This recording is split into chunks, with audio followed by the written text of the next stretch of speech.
Sean bienvenidos a nuestra sesión semanal y que en esta semana nos toca una sesión anatomopatológica en la cual se invitó al Servicio de Medicina Interna, que junto con el Servicio de Patología nos presentan este caso. Dentro de la reingeniería del proceso educativo, como un parámetro importante de la dirección del hospital, de la coordinación de enseñanza e investigación, ya en esta sesión participa un médico interno dando su opinión con respecto al caso, y a partir de esta sesión los médicos internos también se involucran en el estudio integral de los casos anatomopatológicos. Además de la participación de otros médicos y otros residentes de diferentes especialidades para enriquecer nuestra sesión anatomopatológica como una iniciativa educativa basada en pacientes a los que se les puede hacer una necropsia y saber más acerca de su padecimiento. Le doy la palabra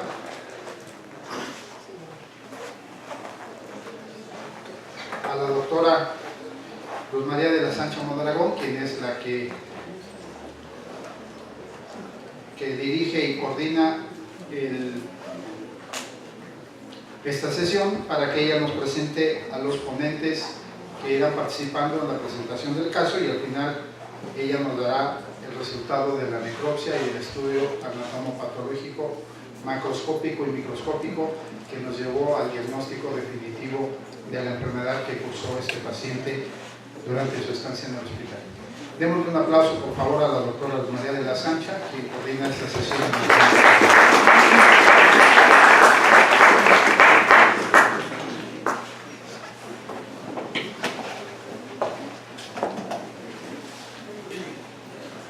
Muchas gracias, doctor. Pues bienvenidos todos a esta sesión anatomopatológica, en la cual pues nos da mucho gusto la presentación, porque se trata de una autopsia, y es una autopsia de un paciente de este hospital, del Servicio de Medicina Interna. Ustedes podrán decir cómo les va a dar gusto una autopsia de un paciente.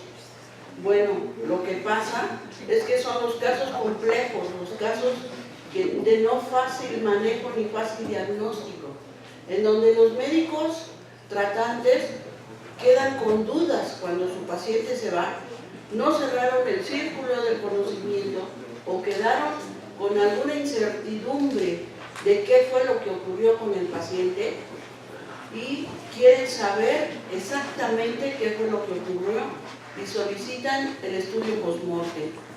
Esto implica un juicio propio, ponerse uno en el nivel de querer aprender y querer saber de sus propios pacientes y no esconder lo que no se hizo o pensar que hubo errores. No hemos encontrado, les puedo decir, en todos los años que yo tengo de estar en el área de postmortem, no hemos encontrado nunca un caso en donde digamos, ay, pero aquí de veras que los médicos no rebuznaron porque no pudieron. No, nunca nos ha pasado. Siempre son entidades complejas que tienen mucha similitud. Bueno, vamos a empezar con la sesión. Vamos a darle la palabra al doctor Luis Bruno Lara Guadián, médico adscrito del Servicio de Medicina Interna, para que nos haga la presentación del caso.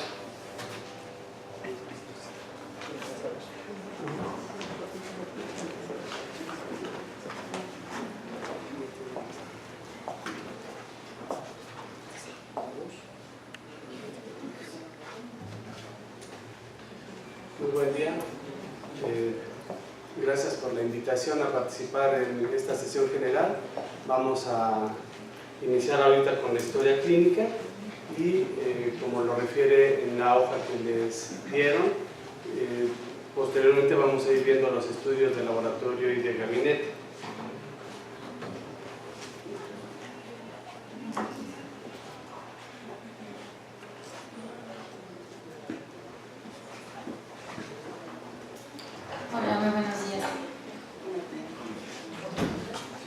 les vamos a presentar el caso clínico como fue transcurriendo en su evolución.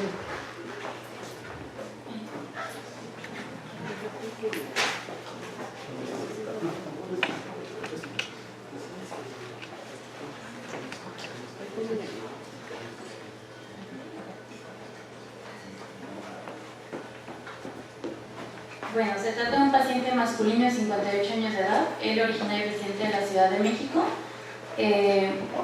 tenía licenciatura en Educación Física y Economía y daba clases de misma Educación Física, que de importancia a remarcar en un lugar que se llama Tejupilco, es una zona rural. De antecedentes heredofamiliares de importancia, niega antecedentes asociados a neoplasia o de tipo autoinmune, padre y 2 hermanos con diagnóstico de diabetes mellitus y madre y 2 hermanos con antecedente de hipertensión arterial sistémica. 2 de sus hermanos habían fallecido secundaria a cirrosis alcohólica. Con respecto a los antecedentes personales no patológicos, él en la vivienda contaba con todos los servicios básicos, sin datos de hacinamiento. La alimentación había sido adecuada en cantidad y calidad 3 veces al día, incluyendo todos los alimentos básicos, hasta enero de 2017, que fue cuando empezó con el padecimiento actual. También a remarcar, debido al sitio donde laboraba, estaba en contacto con personas tosedores crónicos y sin exposición a humo de leña, tabaquismo, alcoholismo o uso de drogas ilícitas negadas.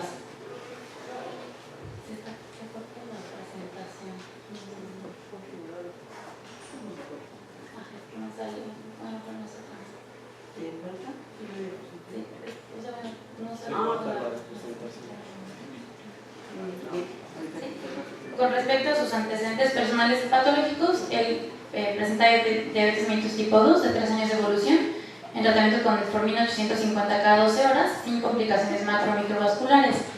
Hipertensión arterial sistémica de 4 años de evolución, en tratamiento mediante enalapril 10 mg bioral cada 12 horas, asociado a hidroclorotiazida 25 mg bioral cada 24 en adecuado control. Y tenía antecedente de enfermedad ácido péptica de 14 años de evolución. Él se automedicaba y con sal de uvas, sin valoración médica realmente por esta situación. Con respecto a su padecimiento actual, todo inició aproximadamente el 15 de noviembre del 2016. El paciente refiere que el dolor que él ya presentaba de sus epigastralgias crónicas había sido mucho mayor. Era ahora un dolor 8 de 10, epigástrico, de tipo ardoroso, de predominio nocturno, aproximadamente 4 horas de duración y que le imposibilitaba el sueño, asociado a plenitud postprandial. Después, esto no le dio gran importancia, lo asociaba con situaciones de estrés laborales y el 28 de noviembre, sin embargo, se agrega al cuadro clínico náusea y vómito, pérdida aproximadamente ya de 15 kilogramos de peso, saciedad temprana, sin presentar fiebre, tos o disnea. El 5 de enero, este dolor es completamente incapacitante. De hecho, el paciente refería que tuvo que dejar de laborar. Ya era de 10 de 10. El dolor ya no cedía. Antes duraba solamente 4 horas y actualmente era toda la noche. Y con intolerancia total a alimentos, vómito incoercible, anorexia y adinamia. Razón por la cual acude con médico general, el cual le solicita los siguientes estudios: una tomografía de abdomen simple, una serie esófago-gastroduodenal y una endoscopia. La primera que se realizó fue la tomografía, en donde llamaba la atención. Estos estudios los van a presentar. Okay. Esto fue previo a que llegara. Pues esto fue previo. Esto todo fue por fuera, llegó con sus estudios. Presentaba aparentemente abundante ascitis sin cavidad, engrosamiento mucoso a nivel de fundus gástrico, calcificaciones en retroperitoneo abdominal y un granuloma pulmonar calcificado. La serie esófago-gastroduodenal refería que presentaba estenosis terciodistal de esófago y unión gastroesofágica y engrosamiento de pliegues gástricos que sugiere que se realizara un estudio endoscópico sin alteración en la movilidad, en la motilidad. En la endoscopia la reportaban como una lesión infiltrativa ulcerada en cuerpo gástrico y y razón por la cual se tomaron biopsias en las cuales nos llegó el paciente ya con estas biopsias con diagnóstico de un adenoma foveolar con gastritis moderada inespecífica. Y estas son las imágenes que el paciente ya traía consigo. Ingresa al servicio de urgencias porque el paciente, como les mencionaba, tenía vómito incoercible. Él llega aquí el 22 de febrero completamente deshidratado y bueno, de remarcar la exploración física, estaba el paciente francamente caquético, mucosas pálidas, lengua color magenta con atrofia papilar, palmas y plantas coloración blanquecina, dolor epigástrico por la palpación superficial y profunda, signo de EOLA positivo, sin datos de hepatopatías secundarios y sin megalias. No se palpaba ningún tipo de hepatía en todo el cuerpo y integraba síndrome pleuropulmonar de derrame pleural bilateral, además llamando mucho la atención edema de miembros inferiores bilateral con fobia, el cual el paciente refería que llevaba un mes de evolución con esto. De los laboratorios a su ingreso, realmente lo que nos llamaba la atención, una tendencia hacia anemia, la cual era normocítica normocrómica, electrolitos sin alteraciones, una albúmina inicial de 3.4, BCG y PCR elevadas para la edad y el sexo masculino y tiempos de curación sin alteraciones. La primera impresión diagnóstica, que de hecho fue realizada desde el servicio de urgencias, con la cual nosotros estábamos de acuerdo, era que se pudiera tratar de un adenocarcinoma gástrico. Fue validado por el servicio de oncología médica desde el servicio de urgencias, en donde solicitaban las laminillas previamente tomadas que tenía el paciente para que se analizaran aquí en el servicio de patología. Bueno, se corta un poco, pero el resultado de la revaloración por aquí servicio de patología concordaba con el mismo diagnóstico, que era una hiperplasia foveolar. Debido a que quedan muchas dudas, porque el paciente tiene mucha clínica asociada que pueda tener algo de asociada a malignidad, se vuelve a hacer una nueva endoscopia y se vuelven a tomar biopsias. Aquí en la nueva endoscopia remarcan, que más adelante lo dirán, bueno, lo van a presentar en endoscopia, y las nuevas biopsias que se tomaron aquí. Debido a que todo era, los marcadores tumorales también todos estaban negativos, y debido a que las siguientes biopsias todo concordaba con que daba negatividad a malignidad y la tomografía no había datos sugestivos de metástasis ni datos subjetivos de malignidad, se descartó el proceso maligno y se inició un nuevo abordaje diagnóstico. Aquí es donde se pide la colaboración del servicio de gastroenterología, ya que se trataba de un paciente que empezaba a ser complejo. La forma en la que se empezó a abordar era el síndrome consuntivo que presentaba el paciente, el síndrome ascítico, síndrome de derrame pleural y el abordaje de la gastropatía hiperplásica que presentaba en la endoscopía, que llamaba la atención en la endoscopia que tenía externa, llamaban la atención los pliegues que tenía, redundantes, y lo mismo que se corroboraba aquí. Con respecto al abordaje de ascitis, se le realizó una paracentesis diagnóstica en la cual el citoquímico del líquido peritoneal, al llamar la atención, proteínas totales de 4.6 gramos, bueno, se corta un poco, pero tenía predominio linfocítico del 95%, no se observaban bacterias, y esto nos daba una conclusión de un líquido de tipo exudado. El ultrasonido hepático negativo, o sea, no estaba asociado a algún problema de hipertensión portal, y la tomografía de abdomen que ya se había mencionado. El citológico del líquido peritoneal se le realizaron 3, los cuales 3 eran negativos para malignidad. Con respecto a la ascitis no asociada a hipertensión portal y por el nivel de proteínas correspondía a exudado, entonces empezó abordaje de algo de tipo infeccioso.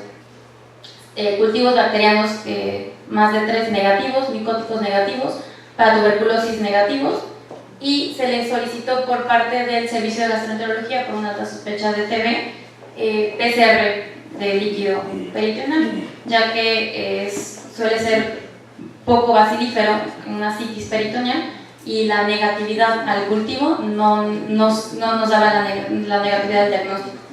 Se les dio PCR de TB, el cual fue positivo.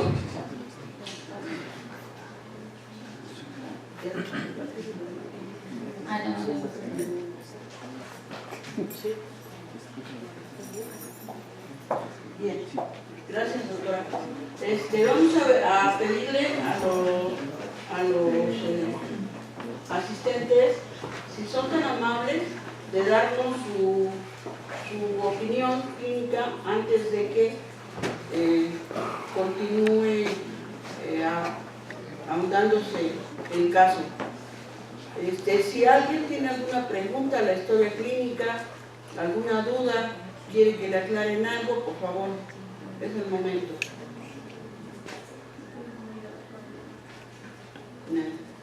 Bien, si necesitan algún otro estudio, no. Bien, vamos a pedirle a la doctora Adriana Miguel Álvarez, médico interno de Urgencias Pediatría, si es tan amable de darnos su opinión. Aquí cabe hacer una aclaración. Me protestaron porque yo le pedí a los pediatras que hicieran un comentario. Ya sabemos que no es un caso de pediatría, pero antes de pediatras fueron médicos, igual que nosotros, fuimos médicos antes de ser patólogos. Entonces sí podemos dar una opinión. En los casos, afortunadamente no depende de nosotros, ni el diagnóstico ni el tratamiento, pero una impresión diagnóstica sí tenemos. Entonces yo les quiero pedir que para la próxima vez no se nieguen a hacer comentarios, que participen en la sesión, y de lo que se trata es de hacer escoleta clínica y de aprender, sobre todo los médicos jóvenes. Doctora, por favor. Hola, buenos días. Bueno, con respecto al caso clínico, me llama la atención en primera instancia la edad del paciente. Es un paciente que se encuentra alrededor de los 50 a 60 años y pues de entrada con eso nos podemos enfocar en ciertos diagnósticos etiológicos. Otro que nos llama la atención también sería pues el antecedente de que no tiene hepatopatía o que no se conoce con enfermedad renal crónica y sin embargo presenta edema de miembros inferiores y ascitis, lo que pues también coincide con que sus hermanos hayan tenido cirrosis alcohólica. Por otro lado, también es de destacar que haya tenido reflujo gastroesofágico de 14 años de evolución y que bueno, como sabemos, pues eso nos puede orientar muchísimo también a alguna etiología de malignidad o que probablemente tenga ahí algún proceso obstructivo a nivel de esófago o estómago. Es muy llamativo también que salieran los citoquímicos negativos, incluso los citológicos para algo de malignidad, porque pues por la característica, el cuadro consuntivo, la pérdida de peso, pues sí es interesante que no haya resultado algo como tal vez un cáncer gástrico ya específico, y lo que reportaban era la hiperplasia foveolar. Bueno, analizando un poquito el caso, también pues teníamos que descartar que no fueran enfermedades raras, ¿no? Que, bueno, de lo que poquito que puede investigar también, tenemos que ver que cuando hay aumento de la mucosa, nos puede hablar ya sea de algunas entidades malignas o síndromes raros como el síndrome de Menetrier, que aquí a pesar de que no apareciera que hay, ¿cómo se llama? Bueno, hay hipoalbuminemia, que es algo característico, pero sí tiene datos de edema. Entonces, sí habría que descartar muchas etiologías y algo que pudiera ser tal vez algo metastásico, tal vez no de origen específicamente de estómago, pero sí que de otro lugar, porque mencionaban que tenía derrame pulmonar y otras manifestaciones. Entonces, pues yo sí me iría muchísimo a entidades más de malignidad, algún cáncer ya sea directamente en el estómago o una metástasis de alguna otra área del cuerpo. Gracias, doctora. Muy bien tu comentario. A la doctora Adriana Miguel Álvarez, es médico interno de Urgencias Pediatría. Bienvenida a los internos, es la primera sesión en la cual van a participar. ¿No está la doctora? Aquí está la doctora. ¿Viste tú? Sí. La doctora Adriana Miguel Álvarez. Ella es la que habló. Ella es. Doctor Carlos Roberto Meneses Campos, por el servicio de ginecobstetricia. Sí, gracias, buenos días. De primera instancia yo quisiera platicar algo sobre el caso clínico. Creo que podemos integrar tres síndromes. Uno de ellos es el síndrome de obstrucción intestinal, el otro es el síndrome de ascitis y un síndrome de pleuropulmonar. Aunando lo que comentaba nuestra compañera interna, la edad del paciente y el hecho de que tenga haya estado conviviendo con una población de poseedores crónicos, podría también no descartarse un problema de TB pulmonar, de TB a nivel de peritoneo. ¿Sí? Llama la atención que, a pesar de que esto es me voy a permitir dar una opinión, creo que valdría la pena que para los próximos casos tuviéramos la posibilidad de tener los laboratorios junto con los estudios de gabinete para poder hacer esa colecta, pero los hechos pudieran hacer el manejo de los niveles de ejecución de diagnósticos sintomático, etiológico y de manera aventurada el anatomopatológico. Creo que esto nos falló. Vale la pena, doctora de la Sancha, tal vez detener el caso, la presentación del caso, en un momento en el que no tengamos todavía los diagnósticos ni siquiera sintomáticos o lo que se hizo para poder hacer la verdadera escoleta. De entrada también llama la atención de que el paciente fue muy rápida el evento de emaciación que tuvo, por lo que también yo no descartaría que tuviese un problema maligno, a pesar de que aparentemente toda la toma de biopsias nos hace pensar que no. Esto a nivel peritoneal.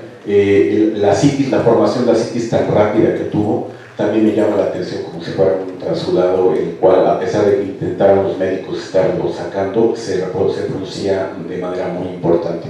Hay que recordar el caso de la TB biliar, en el cual también esos pequeños nódulos que no son visibles a través de los estudios de rayos X convencionales y del ATAC, también tienen que ver, y los depósitos son a nivel de diafragma.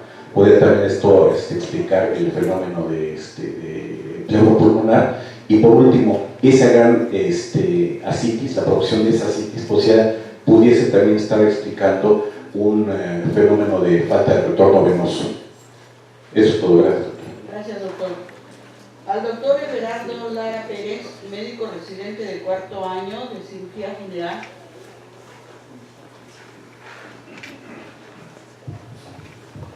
Buenos días, es Jara. Pero bueno, en el caso, desconozco, la verdad, no tuve la oportunidad de estar aquí desde el principio, pero sí se han mostrado laboratorios.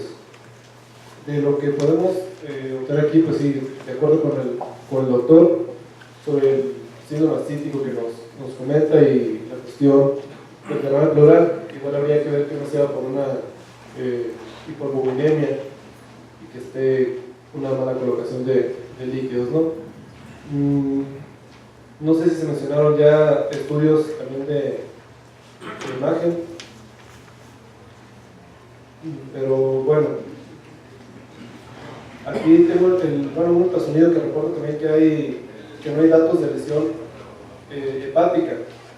Sin embargo, nos comentan que hay un síndrome ascítico, entonces por eso yo pensaría también que hay una hipoalbuminemia, ¿no?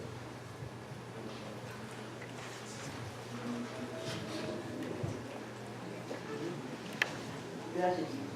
A la doctora Diana Bautista Herrera, médico adscrito del servicio de neumología, a quien se le hizo una invitación especial para la participación. Gracias, doctora. Buenos días. Sí, respecto al caso, pues efectivamente es un caso difícil, es muy interesante. Es un paciente de 58 años de edad que tiene un factor importante entre los antecedentes. Bueno, tiene varios. Uno de ellos es el diagnóstico de diabetes mellitus y como sabemos este antecedente se tiene que tener muy en cuenta ante la sospecha de tuberculosis. Y la otra es que tuvo el contacto con pacientes, con personas tosedoras crónicas en una zona endémica probablemente de tuberculosis. Entonces el paciente se presenta con un síndrome consultivo y tiene principalmente sintomatología gastrointestinal. Aparentemente no había ningún síntoma respiratorio, pero sí había el síndrome pleuropulmonar de derrame pleural, así como un síndrome ascítico. Entre los laboratorios que reportaron, aparentemente los dos líquidos, tanto el líquido pleural como el líquido de ascitis, fueron líquidos de tipo exudado, los cuales tenían predominio de linfocitos, por lo cual había que considerar más aún el diagnóstico de tuberculosis. Recordando que la tuberculosis pulmonar efectivamente puede causar síndrome consultivo y algo muy importante que todos tenemos que tener en cuenta en cualquier paciente es que la tuberculosis es la gran imitadora, o sea, puede imitar un cáncer o bien puede ser la gran imitada. o sea, tener tuberculosis y ser como sospecha de alguna neoplasia. Ante los diagnósticos negativos de neoplasia, pues lo que había que pensar era tuberculosis. Sin embargo, en este caso yo creo que las dos posibilidades se tenían que tener en cuenta, tanto algo maligno como el caso de tuberculosis. Parece ser que la única prueba positiva fue un PCR. Desafortunadamente creo que no tenemos o tuvimos ADA de líquidos pleurales, lo cual hubiera sido muy importante. Los ADAs negativos, o sea, todas las pruebas negativas excepto el PCR, que bueno, yo creo que también pudo haberse tratado de un falso negativo, pero como no teníamos un diagnóstico concluyente, a lo mejor hubiera valido la pena iniciarle tratamiento de prueba contra TB, pero el paciente tenía vómito incoercible, lo cual dificultaba iniciar un tratamiento de este tipo, porque los medicamentos de primera línea son vía oral y no hubieran tenido la misma eficacia en el tratamiento, entonces se hubiera tenido que ir con medicamentos de segunda línea intravenosos. Pero bueno, yo creo que se tenían que considerar las dos posibilidades en estos casos, ¿no? Muchas gracias, doctora, muy amable. Vamos a pedirle al doctor Gubea si es tan amable de presentarnos la endoscopía. Se le hizo aquí una nueva endoscopía, además de la que ya traía, y vamos a pedirle al doctor que nos presente la endoscopía que le hicieron.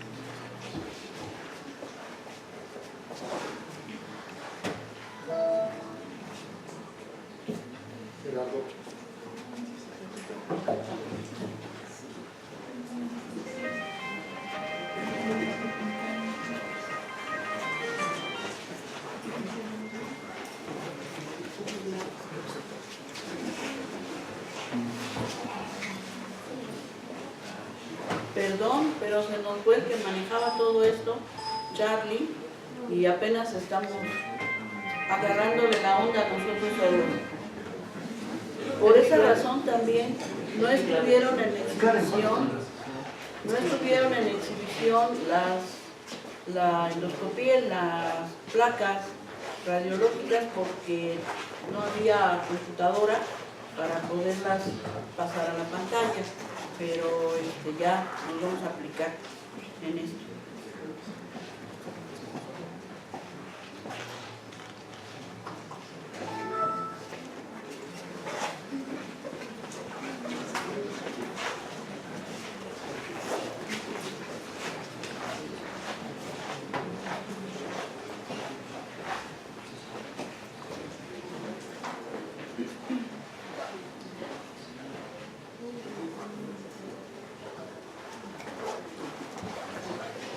Buenos días. Pues ya con el resumen clínico que acaban de escuchar, de la misma manera nos presentan a este paciente masculino de la sexta década de la vida y nos solicitaron una endoscopía. El paciente llegó, como comentan, el vómito incoercible, sin tolerar vía oral. Nos solicitaron la endoscopía y entonces entramos y lo primero que vemos que es una zona nasogástrica. Y habían comentado que tenía una oclusión a nivel o una estenosis a nivel del tercio distal del esófago, lo cual no encontramos nosotros. Encontramos un proceso inflamatorio, probablemente por el uso de la sonda que tenía, pero sin que esto originara alguna estenosis a nivel esofágica.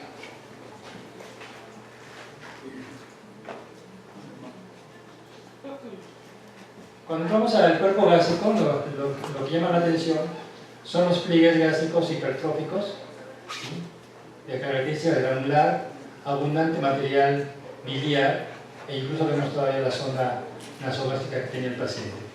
La distensión se dificultaba, pero permite el paso del endoscopio hasta llegar a la segunda porción del intestino sin ningún problema. El fondo, de igual manera, en el fondo gástrico se observan los pliegues gástricos de manera hipertróficos con un gran eritema y quizás algunos puntos de erosión, pero sin que esto fuera alguna causa específica. Efectivamente se tomaron biopsias y se mandaron al área de patología donde se iban a procesar. Con esto hicimos el diagnóstico el día 26 de marzo de un esofagititis grado C de Los Ángeles, probablemente por el uso de la sonda nasogástrica. También hicimos una gastroscopía asociada probablemente a enfermedad de Menetier. Nos piden una segunda o sugerimos una segunda endoscopía en donde podemos aplicar ultrasonido endoscópico. De igual manera, ahora el paciente lo encontramos con una sonda nasoinguinal, pero está enredada, la cual se vuelve a colocar en su posición adecuada. Los pliegues gástricos hipertróficos, longitudinales, algunas áreas de ulceraciones, zonas eritematosas y abundante material biliar diseminado. Se hace el ultrasonido y solamente se encuentra afección de la mucosa. No hay invasión a la muscular ni capas más profundas. Volvemos a concluir que probablemente se trata de una gastropatía hiperplásica, probablemente asociada a enfermedad de Menetier, y la recolocación de la sonda nasoinguinal. Gracias, doctor. ¿Alguna pregunta al servicio de endoscopía? No hay preguntas. Vamos a pedirle entonces al doctor Escalona, que es jefe del área de tomografía, que nos presenta por favor los estudios que le realizaron aquí en el hospital.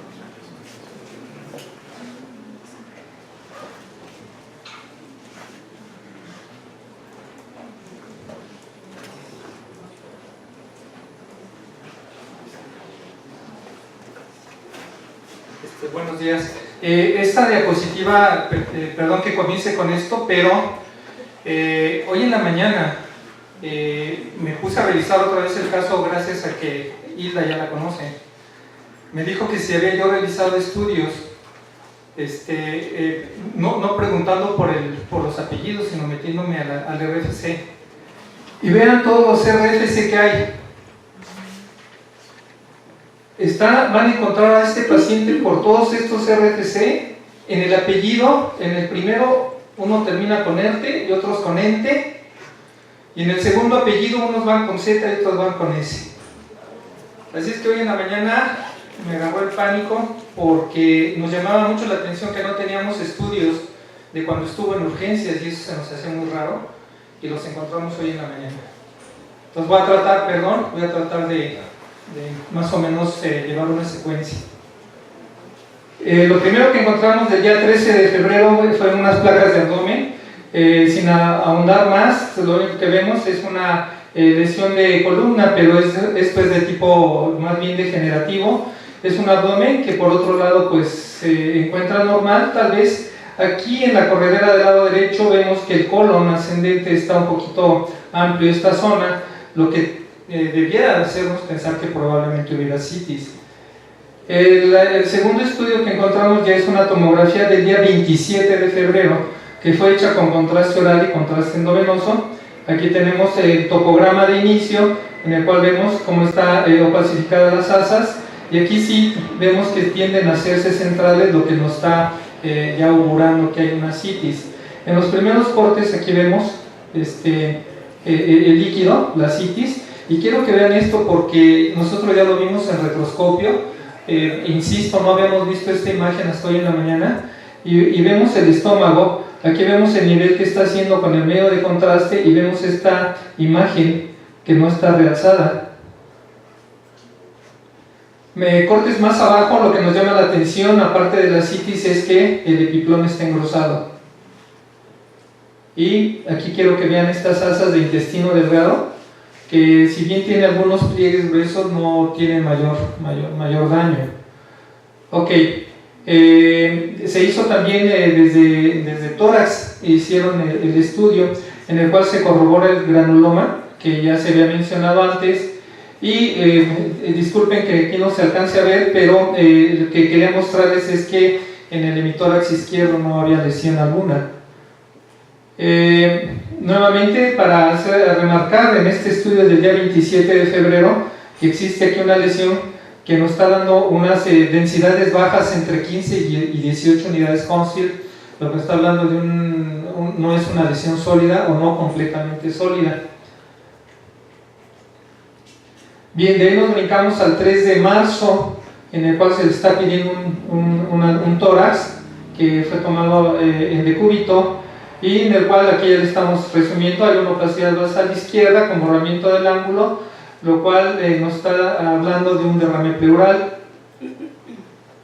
El día 9 de marzo se tiene un ultrasonido, el cual se reportó, ya lo habían dicho, como ascitis y una vesícula normal. Sin embargo, se menciona que tiene lodo biliar, y en el cual se ve un nivel líquido-líquido.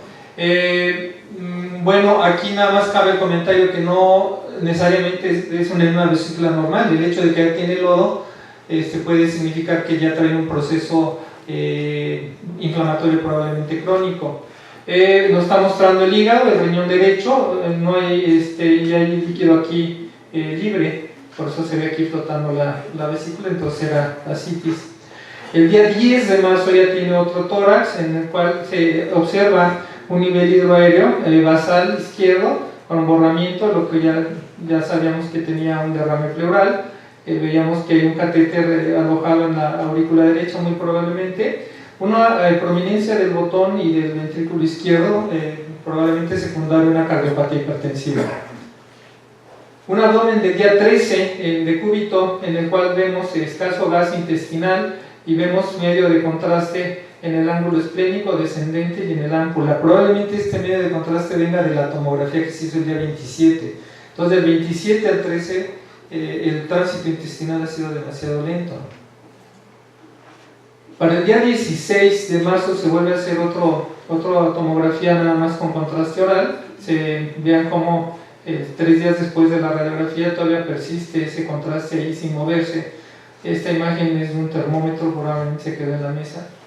Y aquí ya encontramos, desgraciadamente, se ve una neumonía limitada por la cisura y un derrame pleural del lado izquierdo, que ya lo estábamos checando en las placas. Más abajo ya vemos el hígado de una manera homogénea, vemos la vesícula aparentemente distendida nada más, y aquí llama la atención nuevamente un engrosamiento, aunque no tiene contraste, un engrosamiento de la pared del estómago. En cortes más abajo, recuerden ya en el día 16, y se sigue observando que el epiplón está engrosado. Aquí ya encontramos algunos ganglios que en su medida aquí es de 7, acuérdense, ya se toman en cuenta como probablemente malignos mayores de 10 en el diámetro menor, de 10 milímetros.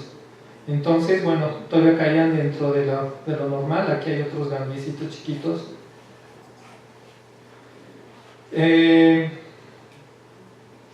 Aquí en el contraste del día 16, aquí no sé si noten que ya en la vesícula por fuera se veía algo de líquido. En cortes más abajo, perdón, bueno, no voy a regresar, pero había algunas calcificaciones ahí medio amorfas que probablemente se trataran de ganglios, y otras calcificaciones en la pelvis.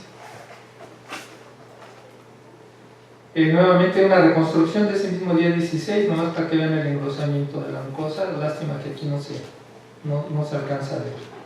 Con este reporte, bueno, con esta tomografía del día 16, nosotros nos quedaríamos con una neumonía y derrame pleural izquierdo, engrosamiento de la pared gástrica, pongo sin distensión porque no estaba distendido el estómago, una colecistitis con cambios inflamatorios de la pared hipervesiculares, un engrosamiento del epiplón mayor, calcificaciones ganglionares y ganglios mesentéricos de aspecto normal. Para el día 16 tomaron otra radiografía de tórax, pero con el paciente acostado, y nuevamente, bueno, se ve lo que ya sabíamos, tiene un derrame pleural del lado izquierdo. Un abdomen en decúbito del día 17, en el cual seguimos viendo aquí contraste, probablemente restos de la tomografía, y aquí ya vemos un dren. Para el día 24 de marzo, un tórax en el cual la opacidad persiste aquí abajo, sin embargo el resto del parénquima se ve bien, entonces diría que tienen mejoría con respecto al estudio del día 16. Para el 2 de abril, un abdomen en decúbito, en el cual nada más se ve el medio de contraste hidrosoluble. Vean cómo su tránsito intestinal sigue siendo muy lento. Y para el día 2 de abril se repite la tomografía con contraste oral y endovenoso. Se sigue viendo el derrame pleural. Ya nada más en esta radiografía se veía una atelectasia por compresión del derrame, ya no se veía la neumonía. Noten el engrosamiento nuevamente del estómago con un ganglio aquí, vaso, hígado normales. Aquí nos llamó mucho la atención porque vean el contraste, es un estudio contrastado, pésimamente contrastado porque ya saben que no tenemos inyector, lo hacemos manual, pero sí se alcanza a ver algunas zonas hipodensas dentro de la pared que está gruesa. Esta era otra reconstrucción en la que se ven aquí estas imágenes. Empezamos a ver vesícula con más líquido perivesicular, que lo estamos corroborando aquí y acá. Más abajo encontramos parte del colon transverso y vean cómo tiene engrosada su pared. Aquí se alcanza a ver también, y nuevamente aquí el epiplón mayor engrosado, algunos ganglios, no sobrepasaban los 10 milímetros en el diámetro. Acá otro ganglio a nivel pélvico, igual de 7 milímetros. Y sobre todo esta, vean las asas de intestino, ya se empiezan a ver con un engrosamiento de su pared y un halo que las hace ver como imágenes endianas, se llaman. Aquí están, imágenes endianas de la pared del intestino engrosada. Es una asa de intestino a lo largo, vean ahí las líneas. Y nomás es para que vean con el contraste del día 16 al del día 2 de abril, del día 16 de marzo, esta zona, que era la que quería que vieran, y aquí ya se empezaba a notar también, y una reconstrucción en la cual, y un acercamiento en la cual se ve también engrosamiento de la pared. En esta, el día 16, las asas cómo eran y ahora cómo son, el día 2 de abril. Con esto nosotros concluíamos en la tomografía que tenía una atelectasia pasiva del pulmón izquierdo con derrame pleural, una colecistitis aguda más líquido pericolicístico. Ahí había que pensar que se hubiera perforado la vesícula y ya estuviera saliendo líquido alrededor. Por el crecimiento del epiplón mayor pensamos en una carcinomatosis, en una neoplasia gástrica, no sé, tal vez por la carcinomatosis más la citis, un proceso inflamatorio contraneoplásico del colon por ese engrosamiento que tenía, una enteropatía probablemente isquémica por el tipo de asa, calcificaciones ganglionares, ascitis y una espondiloartrosis, que no se las mencioné. Le continuó, para nosotros por la ascitis podía ser maligna, por infecciosa o inflamatoria. Maligna pueden ser estos dos, infecciosa puede ser una TB, por el engrosamiento parietal gástrico una gastritis, un linfoma, un carcinoma, una TB, y por el engrosamiento mental esto es una carcinomatosis que la puede dar cualquiera de los tumores gástricos, del estirpe que sea, y una TB. Como ven, estas tres cosas las pueden dar o los carcinomas o la tuberculosis. Por eso es que comentaba Luz María que es un caso bastante difícil. Y yo, en lo personal, me quedaría con una neumonía que tuvo en el pulmón izquierdo con derrame pleural, una colecistitis aguda, una neoplasia gástrica, probablemente un adenocarcinoma, un GIST, en segundo lugar un linfoma extranodal o una tuberculosis al final, con carcinomatosis, una enteropatía probablemente isquémica y el resto que ya conocemos. Muchas gracias, doctor. Prácticamente nos hiciste una autopsia. Por eso, en algún momento dijeron que la tomografía nos iba a desplazar a los patólogos, que ya no íbamos a ser necesarios. Afortunadamente no nos quitaron la chamba. Bien, después de ver todas las imágenes y de tener ya un conocimiento global del caso, si alguien quiere hacer algún comentario. Sí, doctor.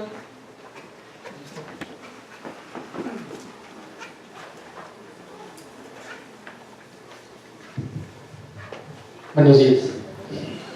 Bueno, doctora, me gustaría hacer varios comentarios en relación al paciente y a la historia clínica también, en función de que nos están dando datos muy escuetos y que yo creo que es por falta de una buena exploración, un buen interrogatorio, una buena semiología, que por eso nos están dando así tan escuetos.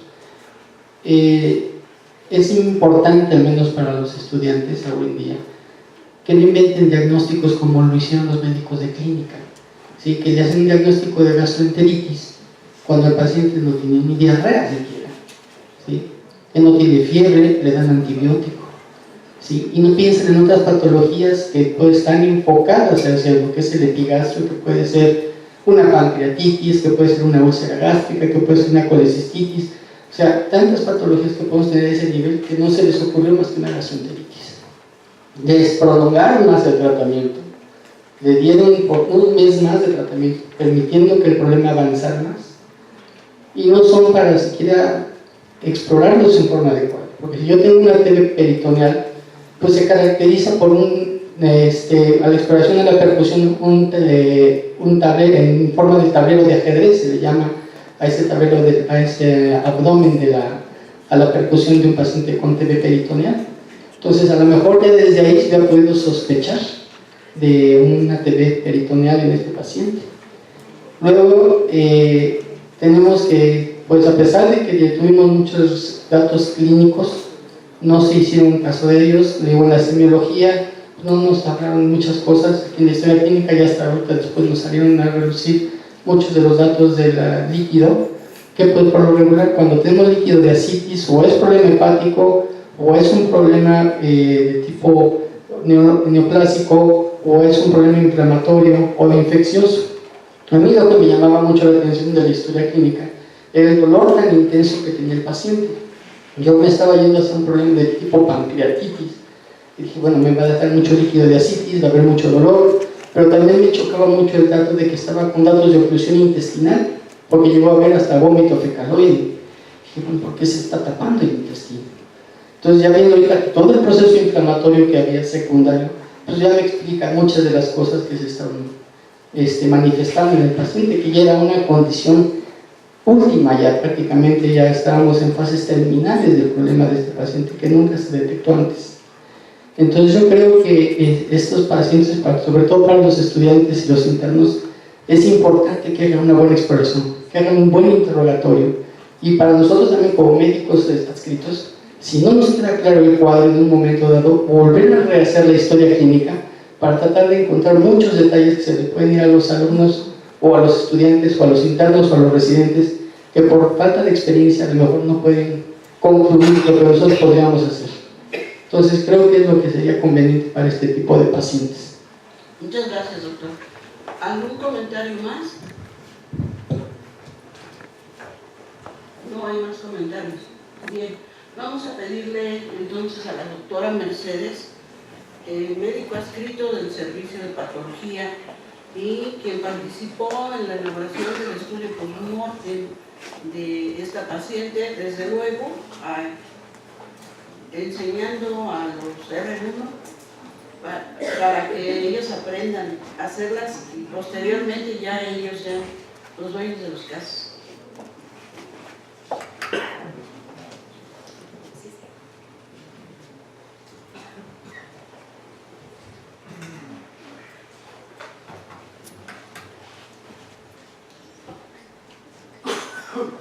Buenos días. Este fue el estudio número 2 de este año. Lo hice yo junto con mi R1, que bueno, son importantes.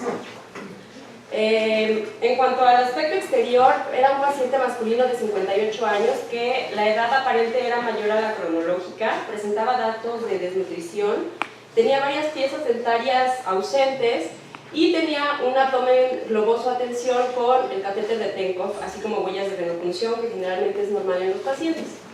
En cuanto a la simetría, bueno, el peso se obtuvo del expediente porque no podemos pesar pacientes pues, adultos. La talla de 1,58, un perímetro cefálico de 57, torácico de 100 y abdominal de 92. A la apertura de la cavidad torácica se encontró líquido de 500 mililitros serohemático. Puede ser que haya sido serohemático porque al momento de hacer la extracción de los órganos, estos pueden contaminarse con sangre cuando se cortan algunos vasos importantes. Ambos pulmones pesaron 1400 gramos, están ligeramente aumentados de tamaño y lo que vemos aquí en la cara posterior es en las zonas basales de los dos hay aumento de la coloración comparando un poco con las zonas apicales. En los cortes podemos ver que principalmente en las zonas basales es donde se observa el aumento de la coloración, es café oscura comparado con las zonas apicales, que es ligeramente menos oscura, pero también presenta zonas oscuras y algunos ganglios con antracosis. La tráquea presentaba áreas despulidas. Y bueno, en los cortes histológicos lo que podemos ver son estos alvéolos ocupados por polimorfonucleares, restos celulares, algunos macrófagos, distensión alveolar y zonas de hemorragia. En cuanto al corazón, pesó 330 gramos. Estos cortes que se hicieron nos permiten observar que el ventrículo izquierdo presentaba una hipertrofia marcada. Vean, en la zona final ya no se alcanza a ver la cavidad cardíaca, y el ventrículo derecho también presentaba una ligera hipertrofia. El espesor medio promedio fue de 2 centímetros del ventrículo izquierdo y del ventrículo derecho fue de 1.2. En los cortes histológicos lo que vemos aquí son las células del miocardio. Vean cómo hay núcleos agrandados, hay núcleos más pequeños, y esto nos habla de una hipertrofia. Este es un corte transversal de las mismas células, donde vemos igual, hay núcleos de diferentes tamaños y fibras miocárdicas también de diferentes tamaños. Nos llamó la atención que en uno de los cortes del ventrículo izquierdo presentaba esta zona de colágena que se mezclaba junto con las fibras del miocardio, y le pedimos una tinción de tricrómico de Masson, que nos demostró que pues, se trataba de un infarto antiguo, ¿no? Vemos aquí todavía algunas células miocárdicas atrapadas dentro de este material colágeno. En la cavidad abdominal se encontraron 500 mililitros de líquido, y la extracción de los órganos fue compleja, estaban muy adheridos al cuerpo del paciente, por lo que algunos órganos tuvieron algunos daños por la extracción.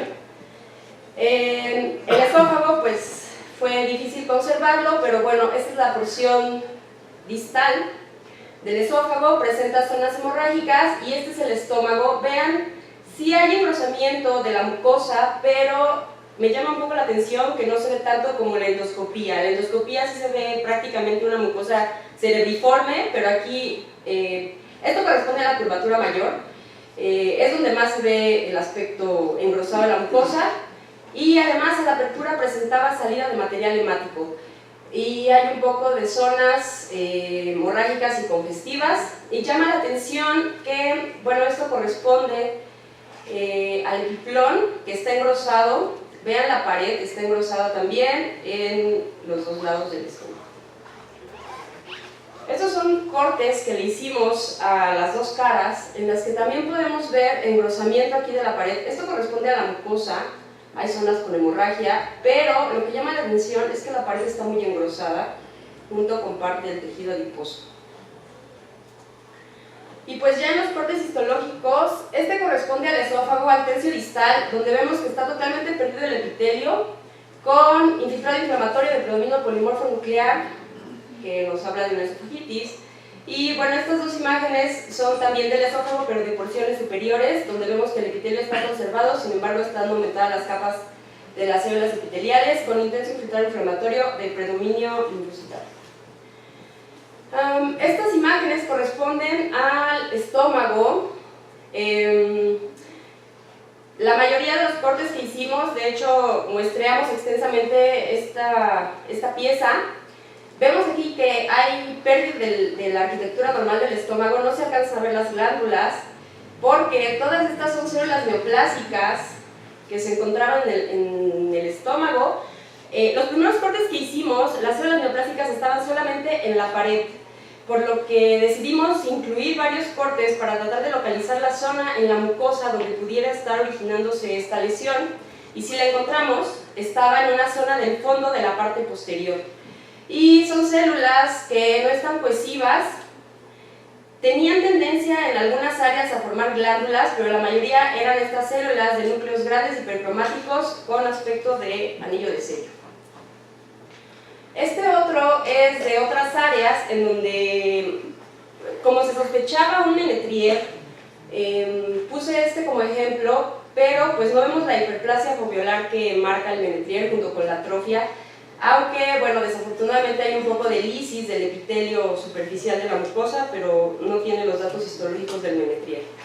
Este es el páncreas, el cual pesó 130 gramos, también tenía engrosamiento del tejido adiposo peripancreático. Y esto corresponde a las asas intestinales. Este es el intestino delgado. Vean, la superficie está totalmente despulida, opaca, y este de acá es el colon. Esta es una vista anterior. Esto corresponde al colon y todo esto es el intestino delgado. El intestino delgado estaba adherido interasa y bueno, estaba comprimiendo al colon. Le hicimos un corte y bueno, vean cómo está el mesenterio y todas las asas intestinales engrosadas en el intestino delgado. Separamos el colon de esta estructura y bueno, esta es la superficie externa, igual opaca, con engrosamiento del tejido adiposo pericolónico. Y en el corte, en el área de la mucosa, había zonas de aspecto hemorrágico, principalmente en ciego y colon ascendente. Colon transverso y descendente no había muchas alteraciones. En la histología lo que pudimos observar, pues bueno, fueron múltiples células neoplásicas. Estos son vasos sanguíneos del colon, células neoplásicas de anillo de sello. Aquí vemos muscular de intestino delgado y hacia la parte externa estaba esto que corresponde a la parte engrosada del intestino delgado, con células neoplásicas que, como les había comentado, algunas tenían tendencia a hacer pequeñas luces de aspecto glandular. Y además había células neoplásicas entre las musculares de ambos intestinos, igual acá, ¿no?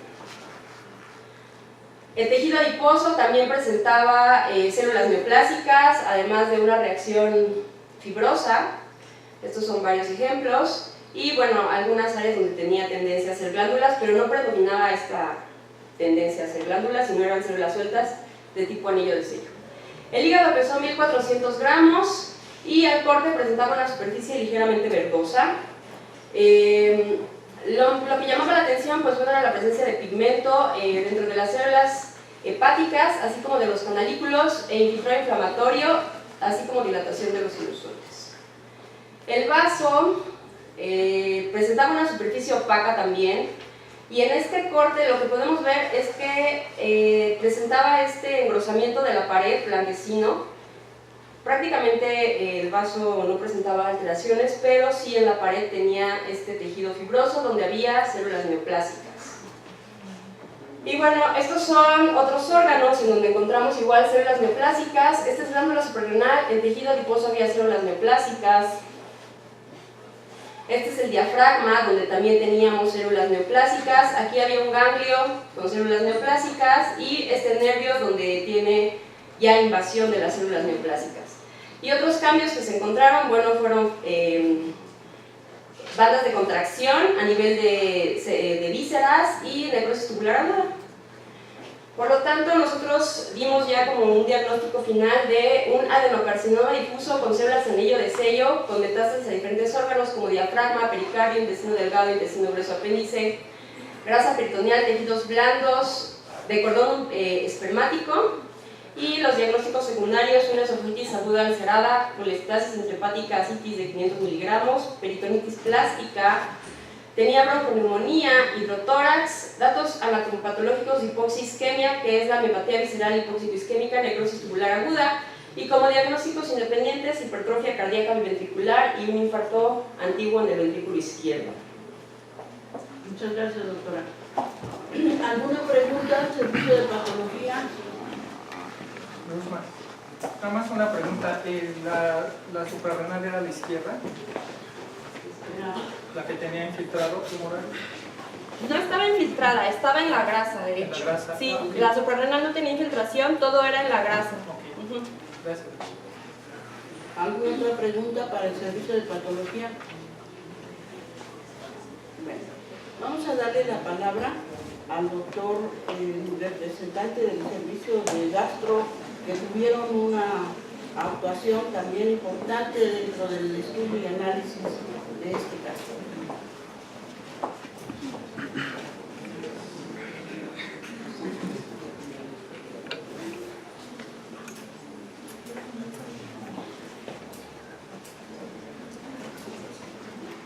Hola, buenos días. Bien, bueno, Me pidió que hiciera una intervención dentro de este caso, un caso clínico complejo, muy importante, señalando la forma de abordaje de nosotros. Lo estamos viendo ya en retrospectiva y es mucho más fácil, tenemos ya diagnósticos histopatológicos, pero sí hay que señalar algunas cosas de importancia. Muy bien, dentro de los antecedentes destacan para gastroenterólogos, para los médicos, algunos que pudieran ser de mucha importancia pues, en el abordaje de este tipo de pacientes. Tenemos un paciente del sexo masculino de 58 años de edad, que dentro de sus antecedentes, ya se comentaba antes, existe diabetes mellitus y los que se encuentran en blanco propios del abordaje gastroenterológico, pues, donde se documenta que existía enfermedad por reflujo gastroesofágico, manifestado por pirosis postprandial, manejado de manera crónica con antiácidos, sin respuesta. El padecimiento actual, donde destacan una serie de datos clínicos en esta característica del dolor que se mostraba como urente, epigástrico, persistente, que despertaba al individuo durante las noches, asociado a náusea, vómito, plenitud y saciedad precoz.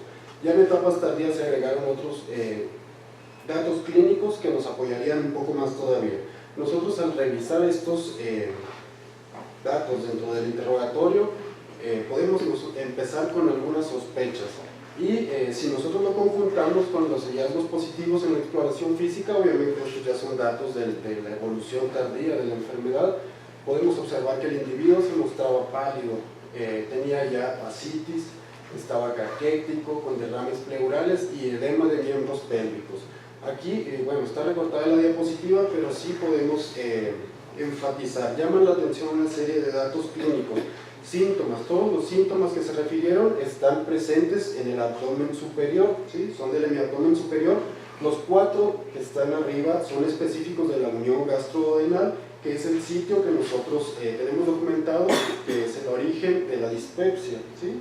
Mientras que otras partes de datos clínicos, de síntomas, perdón, la náusea y el vómito son más de la unión esófago-gástrica, pero que cuando nosotros hacemos la integración pues, de todos ellos, podemos llegar a un abordaje, a tratar de iniciar un abordaje. De acuerdo con lo que nosotros manejamos, esto lo podemos catalogar como una dispepsia. Hasta este momento todavía existe discordancia entre los consensos que se han realizado para definir exactamente cuáles son unión gastrodenal y cuál es unión gastroesofágica. Sin embargo, la última definición dice que dispepsia se puede catalogar a un paciente con dolor epigástrico persistente de más de un mes de evolución, y ya eso nos obliga a hacer un abordaje diagnóstico. Sin embargo, existe la combinación de síntomas que ya los comentábamos antes.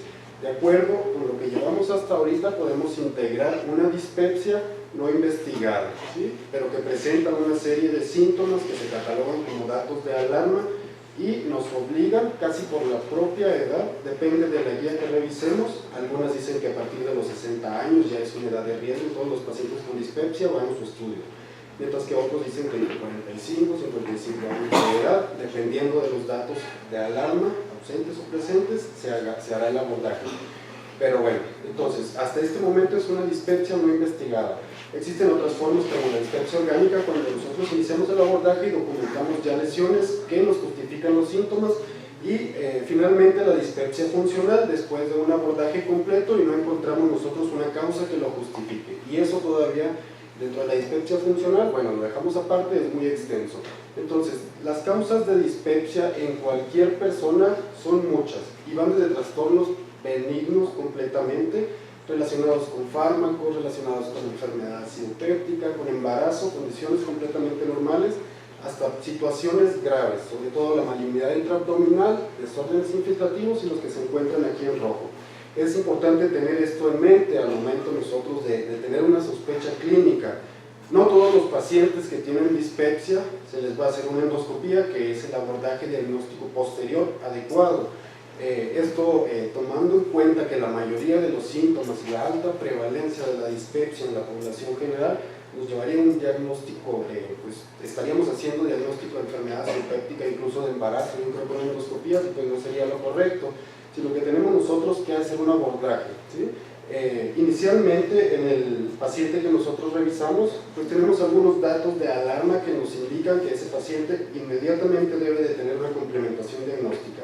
incluso desde el primer contacto con el médico de medicina familiar que lo valoró, ya que este paciente presentaba ya más de un mes con síntomas dispépticos persistentes, ¿sí? 14 años creo que decía por ahí en el resumen. Destacan ya cuando se hace la valoración que existe pérdida ponderal, anemia, derrames pleurales y ascitis, y esto es lo que nos obliga pues, a la complementación. Ya una vez que se inició el abordaje, pues tenemos todo lo que hasta este momento se ha integrado, ¿sí? Mediante el estudio endoscópico, estudios tomográficos, y conocemos ya el diagnóstico histopatológico, pero llaman la atención una serie de datos clínicos que se estuvieron repitiendo durante el abordaje. Una gastropatía hiperplásica, por ejemplo, y estudios histopatológicos que reportaban algo que se llama hiperplasia foveolar. Y en este momento es importante hacer el comentario. El hallazgo endoscópico de pliegues gástricos engrosados nos lleva todavía a una serie de diagnósticos muy extensa, nos refleja patologías distintas, y la característica de las patologías que vamos a revisar de manera rápida es que son de muy baja frecuencia de presentación, existen apenas reportes en la literatura, y como ejemplo les tengo el menetrier, que se describió en 1888 y más de 130 años después. Ahorita estamos discutiendo un caso que todavía no tiene criterios diagnósticos específicos bien establecidos. La hiperplasia foveolar, creo yo que en este caso, desde mi punto de vista personal, fue algo que metió un poco de ruido. Hiperplasia foveolar hace referencia a un hallazgo de tipo histopatológico que no es característico de nada. Les voy a comentar por qué. La hiperplasia foveolar nosotros la podemos obtener de adenomas hiperplásicos, de un menetrier también, se puede obtener incluso de biopsias que están cercanas a sitios de úlceras gástricas, y es completamente inespecífico el dato como aislado. Es importante describirles que la coordinación entre el servicio de patología, gastroenterología, todos los servicios clínicos y endoscopía es lo que en este paciente, en casos clínicos similares, nos va a llevar a un diagnóstico concreto, correcto y bien. El diagnóstico de las gastropatías hipertróficas hace referencia pues al engrosamiento de alguna de las distintas capas de la pared de la mucosa gástrica, y dependiendo del sitio donde se encuentre la lesión va a generar determinadas características. Como vemos, el epitelio foveolar, lo que les comentaba, la hiperplasia foveolar, podemos decir nosotros que es parte del hallazgo histopatológico de cualquiera de las 4 superiores, ¿sí? Desde condiciones que son pues, bastante, que no tienen mayor problema, hasta la enfermedad de Menetrier, que se considera como una enfermedad o una situación premaligna que puede evolucionar a malignidad. Otra forma de gastropatía hiperplásica es la que depende de la proliferación o del exceso de células parietales, y en otras existe la afectación de todas las capas. Entonces, tanto el servicio endoscópico con una adecuada toma de muestras de biopsias, generalmente se prefiere que en los pacientes que tienen esta característica en la visualización endoscópica se utilizan esas de polipectomía o macropinzas, tratando de sacar todo el pliegue gástrico, porque de lo contrario pues vamos a tener nosotros un hallazgo que es totalmente inespecífico, histopatológico, y nos va a meter en confusión, como la hiperplasia foveolar, ¿sí? Obviamente el servicio clínico tiene que tener bien la sospecha de lo que está estudiando, y el servicio de histopatología, cuando se le entregue a una biopsia que no se sabe de qué parte del estómago está tomada, cuál es la característica, la clínica, la evolución de ese paciente, la hiperplasia foveolar puede tener muchos significados, ¿sí? O ninguno también. Entonces, se requiere, para poder hacer un diagnóstico bien de este tipo de problemas, que los hallazgos clínicos estén en la situación del paciente, el escenario clínico esté apoyado por el estudio endoscópico, por hallazgos de patología, y los diagnósticos pues, son múltiples, ¿sí? Entre ellos son los 7 diagnósticos que podemos ver aquí en la diapositiva, más los diagnósticos que representan patología importante, lo que son el linfoma y el carcinoma gástrico. Fue al final lo que nuestro paciente se encontró en el estudio histopatológico. Pero eso no está bien. Digo, muchas gracias, doctor, pero lo que pasa es que se excedieron los ponentes, se involucraron con el caso, y fueron muy prolíficos en sus presentaciones. Yo le agradezco muchísimo, doctor, cumple en demasía la petición. Y muchas gracias a todos por haber venido a la sesión. Espero les haya gustado. Es un caso que fue muy controversial. Animarlos para que soliciten los orden de sus pacientes como venos para resolver dudas, más que nada para aprender. Gracias. Muchas gracias por su presencia. Los invitamos a nuestra sesión semanal del próximo jueves a las 8:00. Nos gusta ver el auditorio lleno, así como hoy, así que nos encanta recibirlos en la sesión semanal. Muy buenos días, nos vemos en 8 días.